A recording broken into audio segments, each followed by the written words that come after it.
चलिए फ्रेंड्स, होते हैं आज का अपना वीडियो। आज के इस वीडियो में आपको बताने वाला हूं क्लास 10th के लिए मैट्रिक बोर्ड परीक्षा 2022 के लिए साइंस का सैंपल क्वेश्चन पेपर। अगर आप 2022 में दे रहे हैं क्लास 10th का बोर्ड एग्जाम तो फ्रेंड्स वीडियो को एक बार ज़रूर देख के जाना। अगर आप क्लास 10th में हैं और दे रहे हैं क्लास 10th का सेकेंडरी हाई स्कूल एग्जामिनेशन 2022 का तो फ्रेंड्स वीडियो को अंत तक जरूर देख के जाना। तो साइंस का है यानी कि साइंस कंपलसरी का है, यानी कि विज्ञान अनिवार्य का आपका क्वेश्चन पेपर रहने वाला है। यानी कि यह आपका मॉडल प्रश्न पत्र है जो कि आपका सैंपल पेपर है, जिसमें कि सब्जेक्ट कोड आपका 112 रहने वाला है। तो शुरू करते हैं आज का अपना वीडियो फ्रेंड्स। इसमें यानी कि इस क्वेश्चन पेपर में आपके टोटल क्वेश्चन जितने होने वाले हैं वह कितने होने वाले हैं आपके सामने यहाँ पर है। टोटल नंबर ऑफ क्वेश्चन यानी कि 80 + 24 + 6 इज इक्वल टू आपका यानी कि आपको कुल मिलाकर यहाँ पर 110 यानी कि आपको 110 क्वेश्चन रखे गए हैं। इसमें आपको यहाँ पर बताया गया है समय 2 घंटे 45 मिनट आपको दिए जाएंगे क्वेश्चन पेपर को सॉल्यूशन करने के लिए। आपको 2 घंटे 45 मिनट के अंदर अंदर ही क्वेश्चन पेपर को सॉल्यूशन करना होगा, क्योंकि यह आपका बिहार बोर्ड एग्जाम क्या है, ये आपका BSEB बोर्ड के लिए है। किसके लिए है? BSEB बोर्ड के लिए है। तो आप यहाँ पर अगर आप BSEB यानी कि अगर आप बिहार को हो तो आप इस वीडियो को एक बार जरूर देख के आना फ्रेंड्स। आपका पूर्णांक यानी 80 मार्क्स का आपका रहने वाला है क्वेश्चन पेपर, जिसमें कि आपको सामान्य निर्देश इस प्रकार से दिए जा रहे हैं। निर्देश आप यहाँ पर अच्छी प्रकार से पढ़ लीजिएगा। फिलहाल कि अगर मैं निर्देश पढ़ता रहूँगा तो वीडियो लंबा हो जाएगा, तो मैं आपको क्वेश्चन की जानिब ले चल रहा हूँ। तो पहला क्वेश्चन आ चुका है आप सामने है। तो फ्रेंड्स पूरा का पूरा सॉल्यूशन मैं आपको बताने वाला हूँ। यहाँ पर क्या कर रहा है, आप यहाँ पर छठा वाला अच्छे प्रकार से पढ़ लीजिएगा कि खंड आ में जो आपके 80 वस्तुनिष्ठ प्रश्न दिए जाएंगे, इसमें कि आपको उनमें से आपको केवल 40 प्रश्न का ही उत्तर देना है। अर्थात आपके सामने चॉइस है, यानी कि आपको 80 में से आपको 40 का ही जवाब देना है। फिलहाल कि मैं आपको 80/80 कराऊंगा, यानी कि मैं आपको 80 यानी कि 80 क्वेश्चन की मैं आपको जवाब दूंगा। इसलिए लास्ट तक वीडियो को जरूर देख के जाना। तो फ्रेंड्स आपके सामने कुछ इस प्रकार से यहाँ पर क्वेश्चन पेपर रखा गया है। तो पहला क्वेश्चन आ चुका है आप सामने इस प्रकार से। यहाँ पर खंड सेक्शन फर्स्ट आपका यहाँ शुरू हो रहा है। तो शुरू करते हैं आज का अपना वीडियो फ्रेंड्स। एक बार यहाँ से लास्ट तक वीडियो को जरूर देख जाना। अगर आपने चैनल को सब्सक्राइब नहीं किया है तो चैनल को जरूर सब्सक्राइब कर लीजिएगा, साथ में आने वाली बेल आइकन को जरूर प्रेस कर दीजिएगा। तो आपका सेक्शन फर्स्ट यहाँ शुरू हो रहा है। यहाँ पर कह रहा है वस्तुनिष्ठ प्रश्न है, यानी कि ऑब्जेक्टिव टाइप क्वेश्चन हैं आपके सेक्शन फर्स्ट में, जो कि आपके 80 रहने वाले हैं, जिसमें कि आपको 80 में से आपको 40 के जवाब देना है। तो आपका यहाँ पर यानी कि एक क्वेश्चन जो होगा वह आपका 1 अंक का रहने वाला है, और आपको जो विकल्प होगा वह OMR शीट में आपको चिन्हित करना है। अर्थात आपको OMR शीट में आपको भरना होगा। तो आपकी यहाँ पर यानी कि जो आपका पहला क्वेश्चन है वह यहाँ पर 40 अंक का रहने वाला है, क्योंकि 40 ही क्वेश्चन के आपके जवाब देना है। तो आपका यहाँ पर क्या कह रहा है, पहला वाला क्वेश्चन आ चुका है। यहाँ पर कह रहा है पौधों में जनन अंग कहाँ पाए जाते हैं। यदि आपको किसी भी क्वेश्चन का जवाब पहले से पता है तो हमें उसका जवाब कमेंट सेक्शन में जरूर बता देना। तो पौधों में जो जनन अंग पाया जाता है वह कहाँ पाया जाता है, तो मैं आपको यहाँ पर बता चलूँ वह पाया जाता है आपका पुष्प में पाया जाता है। कहाँ पर पाया जाता है, तो पुष्प में पाया जाता है, यानी कि ऑप्शन नंबर आपका यहाँ पर बी वाला राइट हो जाएगा।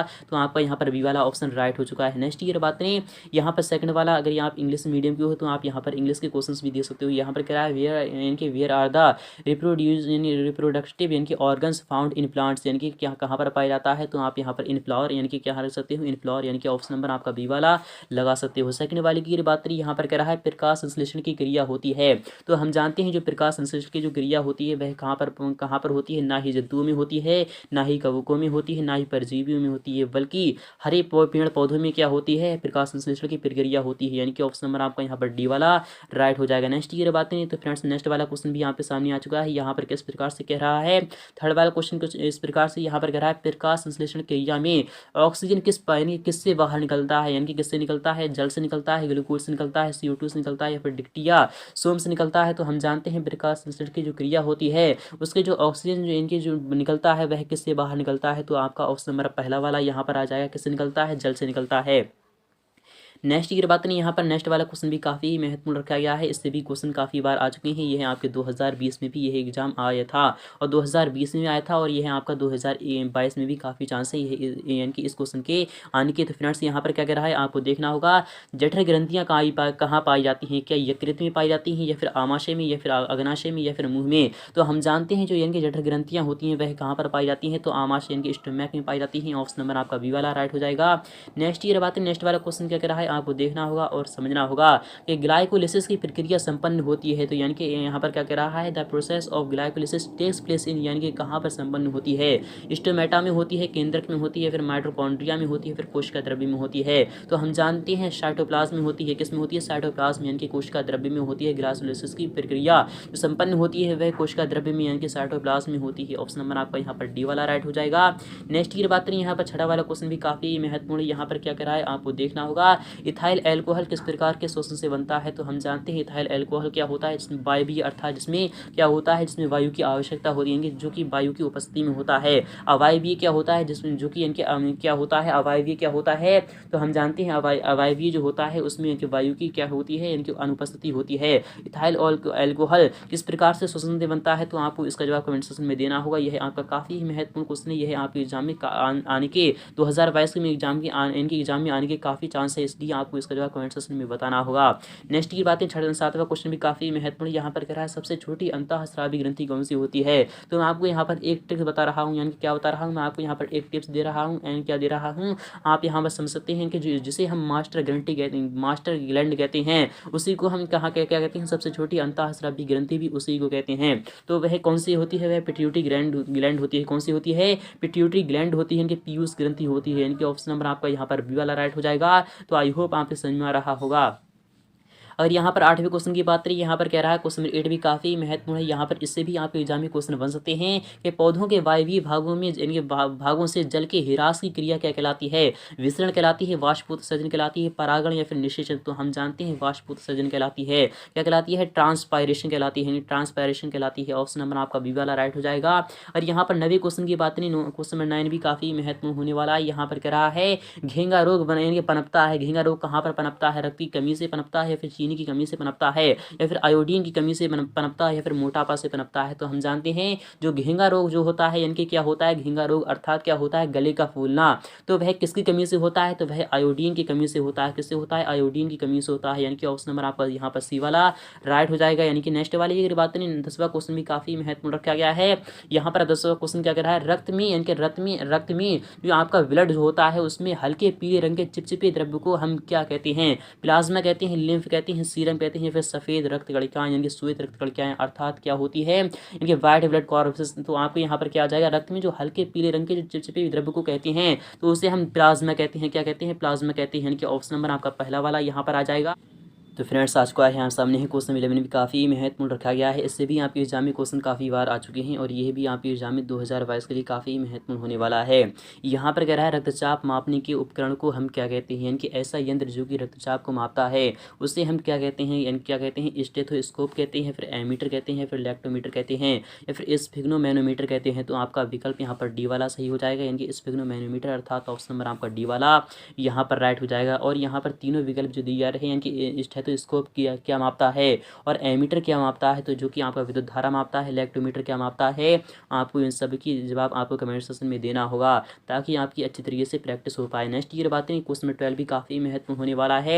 यहाँ पर क्वेश्चन 12 क्या कर रहा है आपको देखना होगा और समझना होगा कि बाष्पोत्सर्जन की क्रिया पाई जाती है। तो जैसा कि आप जानते हैं बाष्पोत्सर्जन किस में पाया जाता है, अर्थात जो इनके वायु की उपस्थिति में होने वाला। तो आपका जंतुओं में तो नहीं पाया जा सकता बल्कि पौधों में, अर्थात ऑप्शन नंबर आपका बी वाला राइट हो जाएगा। यानी किस में पाया जाता है? तो इनके बाष्पोत्सर्जन किस में पाया जाता है? पौधों में पाया जाता है।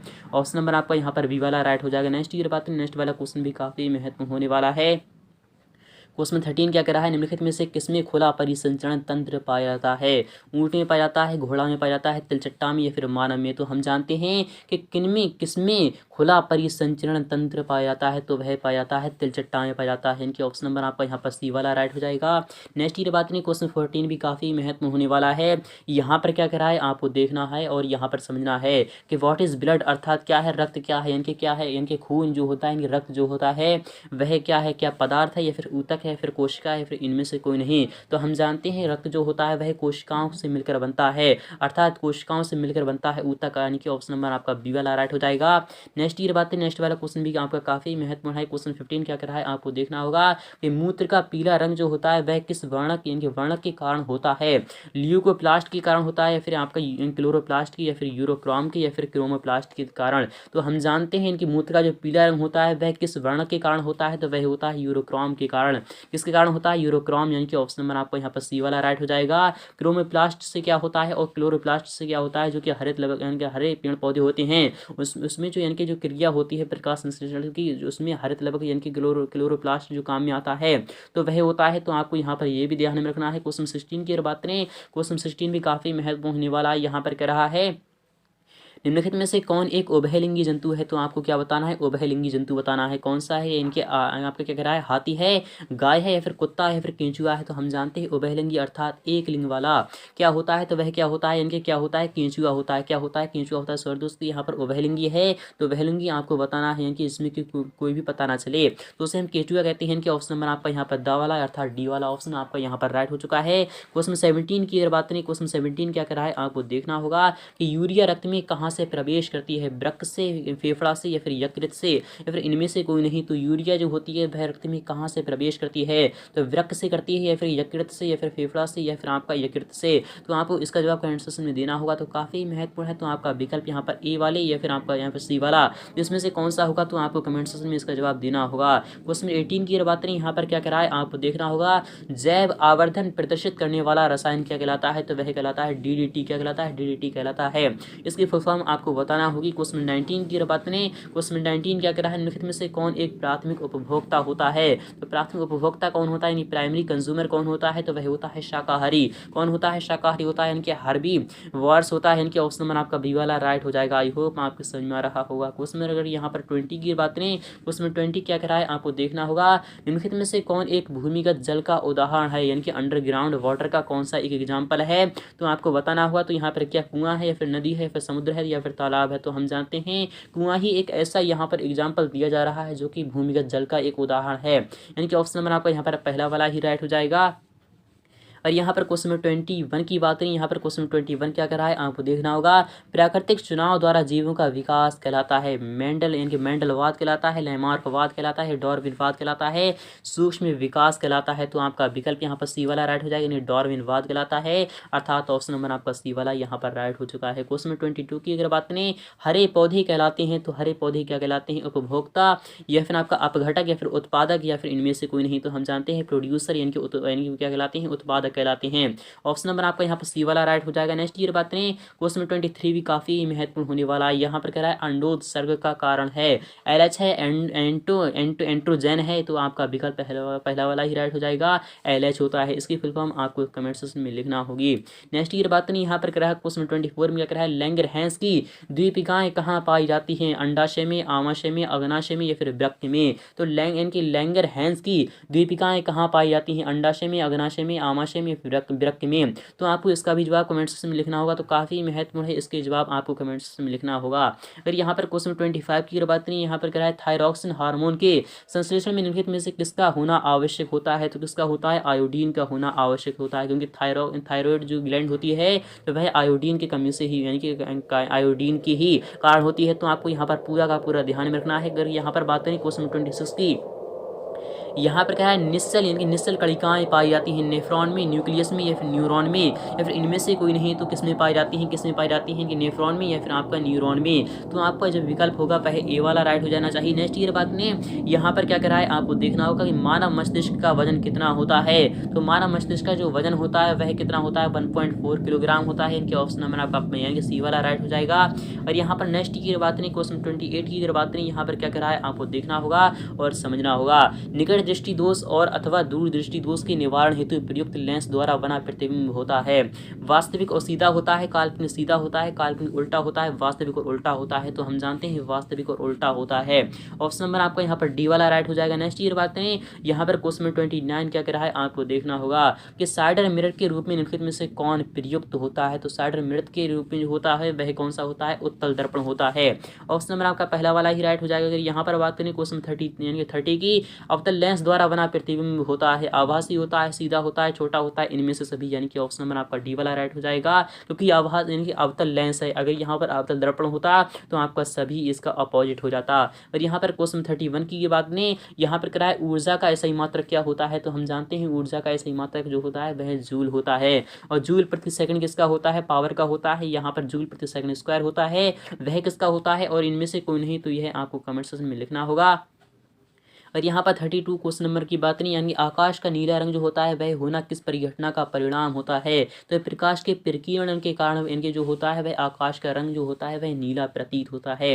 क्या होता है, स्कैटरिंग होता है। इनके ऑप्शन नंबर आपका बी वाला यहाँ पर राइट हो जाएगा। और यहाँ पर क्वेश्चन 33 की बात नहीं, यहाँ पर कह रहा है सामान्य नेत्र के लिए स्पष्ट दृष्टि की न्यूनतम दूरी कितनी होती है। तो 25 सेंटीमीटर होती है। कितनी होती है, 25 सेंटीमीटर होती है, यानी कि ऑप्शन नंबर आपका यहाँ पर सी वाला राइट हो जाएगा। और यहाँ पर बात करें नेक्स्ट वाले क्वेश्चन की, नेक्स्ट वाला क्वेश्चन क्या कह रहा है आपको देखना होगा। किसी उत्तल लेंस के यानी उस उत्तल लेंस का जो फोकसांतर है वह 50 सेंटीमीटर है, उसकी क्षमता कितनी होगी। तो आपकी यहाँ पर फोकसांतर उत्तल लेंस जो है, तो आपका यहाँ पर क्या है, उत्तल लेंस है, यानी कि ये तो आपका ये दोनों तो आपको नहीं हो सकते। तो आपको यहाँ पर दिमाग लगाना है और समझना है यहाँ पर क्या करा है। तो आपका फिलहाल के ऑप्शन नंबर आप पर डी वाला राइट हो जाना चाहिए। इनकी 2 डायोप्टर होती है, तो आपको यहाँ पर निकाल के दिखा रहा हूँ। यहाँ पर फोकस दूरी कितनी है, प्लस 50 सेंटीमीटर आएगी यहाँ पर निकल कर। तो 50 सेंटीमीटर है। और यहाँ पर क्षमता जो होती है पी इक्वल टू जो होती है वह 1/f होती है। तो 1/f होती है वो कि मीटर में होती है। क्या होती है, वह मीटर में होती है, अर्थात 0.5 मीटर हो जाएगा। तो आपका यहाँ पर तो आपका यानी कि एफ इक्वल टू जो आ जाएगा वह निकल कर क्या आ जाएगा। तो आपको यहाँ पर एफ के स्थान पर क्या लिखना है, पी इक्वल टू आपको क्या यानी कि एफ के स्थान पर क्या रख देना है, 0.5 रख देना है। 0.5 होती है तो पॉइंट उड़ाती हैं, 0 लगाते हैं, तो 5 दूना 10 यानी कि 2 डायोप्टर, अर्थात ऑप्शन नंबर आपका डी वाला ही राइट हो चुका है।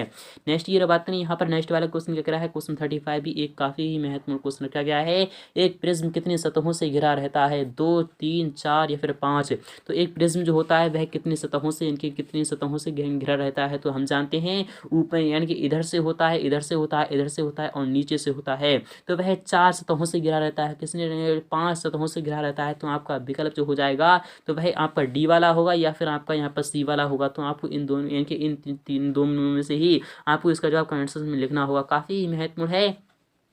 क्वेश्चन 36 की बात है कि अभिनेत्र लेंस की फोकस दूरी में परिवर्तन किया जाता है पुतली द्वारा, परितालिका द्वारा, दृष्टिपटल द्वारा या पक्षमाभी पेशियों द्वारा। अभिनेत्र लेंस की फोकस दूरी में परिवर्तन किया जाता है पक्षमाभी पेशियों के द्वारा किया जाता है। नेक्स्ट वाला क्वेश्चन भी काफी महत्वपूर्ण रखा गया है कि प्रकाश के परावर्तन के कितने नियम है। तो हम जानते हैं प्रकाश के परावर्तन के 2 नियम हैं, वह कौन कौन से हैं। तो आपको इसका जवाब बताना होगा, इनके जो होते हैं तो वह आपको बताना है। फिलहाल के मैं आपको यहाँ पर बता रहा हूँ प्रकाश की जो परावर्तन के जो 2 नियम है वह कौन से हैं। तो अपवर्तन कोण जो होता है वह सदैव परावर्तन कोण के इक्वल होता है। क्या होता है, परावर्तन कोण के इक्वल होता है। और यहाँ पर क्या होता है, आपतित किरण, परावर्तित किरण तथा अविलंब तीनों ही एक ही तल में स्थित होते हैं। ये दोनों ही नियम है प्रकाश के परावर्तन के। अपवर्तन के कौन से नियम है आपको कमेंट सेक्शन में लिखना होगा। यहाँ पर क्या है, फोटोग्राफी कैमरा का अभिदृश्य यानी जो अभिदृश्य होता है वह कौन सा होता है। तो हम जानते हैं उसमें भी उत्तल लेंस लगा होता है। इनके पहला वाला राइट हो जाएगा।